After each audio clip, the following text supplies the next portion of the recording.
পরবর্তীতে আমরা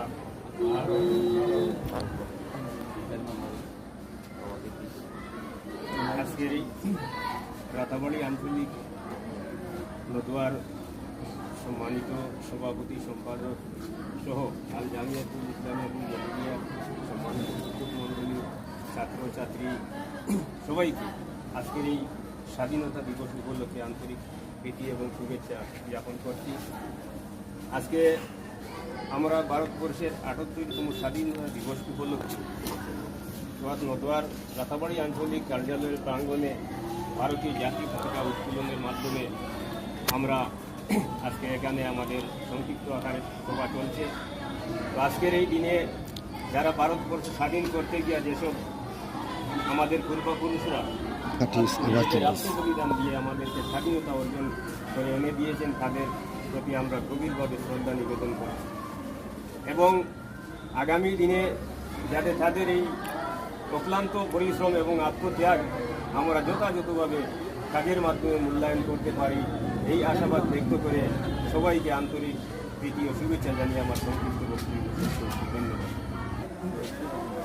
আজকের এই সংক্ষিপ্ত সভার সম্মানিত সভাপতি মহাশয়, উপস্থিত কাদিরবাজার কোঅপারেটিভ সোসাইটির সহসভাপতি মহাশয়, উপস্থিত আল জামিয়াতুল ইসলামিয়াতুল জলিলিয়া মাদ্রাসার মোহতামিম সাহেব, উপস্থিত শিক্ষকবৃন্দ, আল জামিয়ার ছাত্রবৃন্দ, আমরা আজকে ৭৮তম স্বাধীনতা দিবস,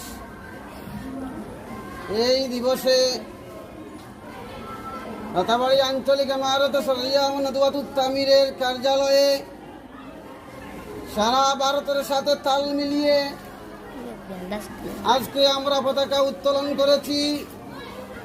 সুদীর্ঘ ২০০ বছর যারা সংগ্রাম করে ভারতবর্ষকে স্বাধীনতা এনে দিয়েছেন, সেই সমস্ত সংগ্রামীদের, শহীদদের প্রতি আজকের এই দিবসে আমরা শ্রদ্ধা জ্ঞাপন করছি।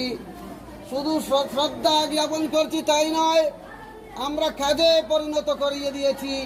তাদেরকে চিরস্মরণ করে মানুষ যেন রাখতে পারি একজন স্বাধীনতা সংগ্রামীর, সেই সংগ্রামের ফসল হিসাবে আমরা এখানে একটি প্রতিষ্ঠান স্থাপন করে দিয়েছি, যেটি হচ্ছে আল জামিয়াতুল ইসলামিয়াতুল জলিলিয়া।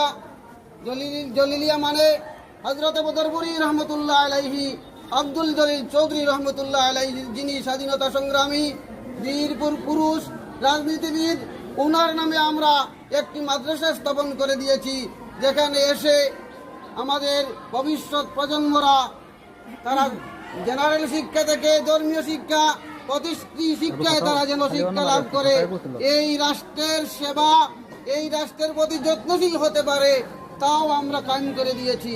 শুধু তাই নয়, তৃণমূল পর্যায়ে আমাদের মানুষ কিভাবে একটি রাষ্ট্রের প্রতি যত্নশীল হতে পারে